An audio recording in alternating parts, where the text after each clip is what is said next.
know what? I did have more to say. We'll just throw it here at the beginning before we get to the show. Don't look at the whiteboard yet. Is it just me, or is Fishman starting to look more and more like Robin Williams from 1 Hour Photo? It's a little concerning. All right, that's it. Enjoy the show-ish recap thing. Well, here we are again. Another tour. Phish returned tonight in Manchester, New Hampshire. This was night number 1 of a 3-night run there. They slowly kind of eased back into things. I think maybe we'll do the same. We have a new fresh red Sharpie for summer 2025. So it's going to be a long summer. One concerning thing, though, Trey's voice already at times sounded like he was struggling. So hopefully that was not a sign of things to come. Just happened to be a bad night there vocally on night 1. And, it wasn't the entire show, but there were certainly times when it was not just noticeable, but a distraction even. So, and then, the setup of the band, obviously very noticeable. You have Fishman over stage left. If you're looking at them on the right now, what was Mike's side is now Fishman's side once again. And they've played around with that, I guess, ever since, or I don't know how much they've done that here in 3.0, but I feel like there's been times, since the 90s. That's not just a 90s thing. They have played around with it at times, but then ultimately they always, they switch back to a more traditional rock and roll band setup. All right, so we've gone over a minute and we haven't even talked about the music here. What did they play? What did they do?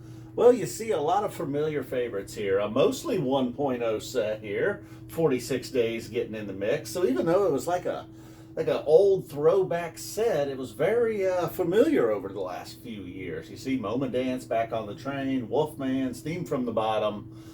All songs 46 Days. Really a Slave to the Traffic Light coming in out of nowhere. Not only on night 1, but here in the first set. Birds of a Feather as well. A slight surprise. Old Home Place, certainly rare.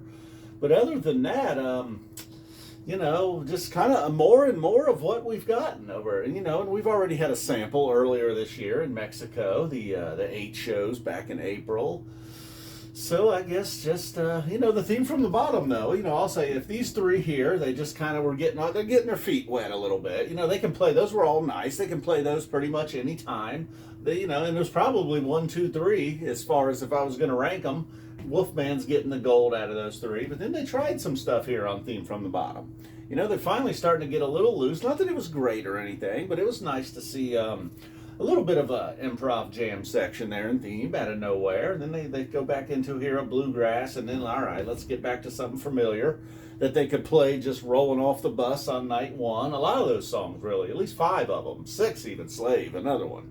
So a lot of songs that they're just ultra comfortable with and really don't need a lot of time together to play and pull off a set, and then Slave to the Traffic Light. While, of course, I'm a big fan of it ending a run. Ending the first set here, okay, and then they really couldn't get things going to start the second set. Sampling a jar and Bouncin, like, what the hell's this? One of them, fine, but back to back, we've already got, this is a very first set. And, the second set, starting out the same. So then finally, we get it going here, I guess everything's right, sort of, on that mix. But this here was all, this is where it started to get going. I don't even know if I could, maybe Piper? I don't know. I don't know what was the best of those 3. It all kind of was together, while different. Twist really had the, almost going back to playing around a little bit like the jam or what we had going on there briefly in Theme. Not that it was bad or anything. A lot of Mike, kind of like, was it the Life-Saving Gun? I think it was the Twist that kind of had this sort of rolling sound to it, a little timberish. A lot of Mike and Fishman there, and then the Piper, sort of just that fishy sound, everybody going. Not a lot, even the sample in the jar didn't really get a great Trey solo. So Trey having some trouble here on night 1, getting going. There was at one point, I don't remember if it was either a sample in a jar or maybe it was over here. Suddenly he started looking around at his gear, like, come on, don't blame your gear. I mean, maybe it was, I don't know. Just seemed to me like there was some difficulties there.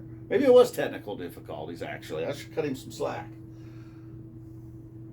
It's night 1. All right, we'll cut him some slack. Between the voice and the blaming the problems of the flubs on the gear, I don't know. What's going on?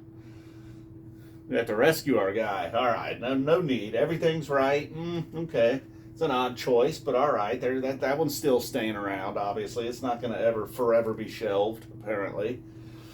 Night one. I hope that's not a sign of thing. You know, sometimes when you get on the first night of a tour, it's like, all right, this is kind of what we got. Not they're gonna play these songs every night, but when this is all wrapped up here, you know, a couple months down the road, these songs will have gotten a lot of play. Hopefully everything's right, not one of those. Strange Design won't be, unfortunately. Perhaps just describing everything that happened here. Paige McConnell getting in there with the, and that's one that, you know, I would guess I would consider that a bust out. Seems like they played about once a year, maybe, looking at your calendar. And then Harry Hood into Suzy. All right, they got me. I still will never learn my lesson that it's not over until it's over. I think he says in the song, I believe. I should have listened. I didn't listen. You know, really, that's kind of checking out by everything's right. You know, you're looking at your watch. You're like, you're ending the set with this. While I love Strange Design, Harry Hood was, you know, the Harry Hood, it almost felt like I did not know we were getting a Suzy Greenberg. I don't know if they mistimed it or what. The sets were a nice, you know, 100 hour and 15 minutes-ish, which is good for me. I like that. But then maybe they felt like they needed a little extra.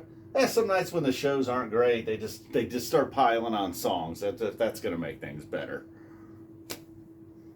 All right, so for night one, no complaints. I feel like Mansfield last year, they came out of the gate strong, right? You know, his trio was good, but I'm sure I only had 1 out of 5. I'm sure some people nailed some picks here tonight. You know, a lot of familiar stuff. All right, if you were playing it safe, you probably did well. If you had Slave closing set 1, you weren't playing by the rules. We weren't calling first set closers. What the hell's wrong with you? All right, boom. We got plenty more to go. Thank you for tuning in. We will be here all summer, and go ahead and subscribe if you're into this kind of thing. If you're not, there's going to be a lot more of this. Hopefully a lot more red. What separated itself out of this one, really? You know, I'm a Piper guy, but it was probably, you know, we got rinsed with percussion. Maybe it was that one. All right, boom, we're out of here. Thank you guys. I'm F Zappa 20. That's it. I got all summer. What am I? I'm like, oh man, I got to say something here. I got more to say.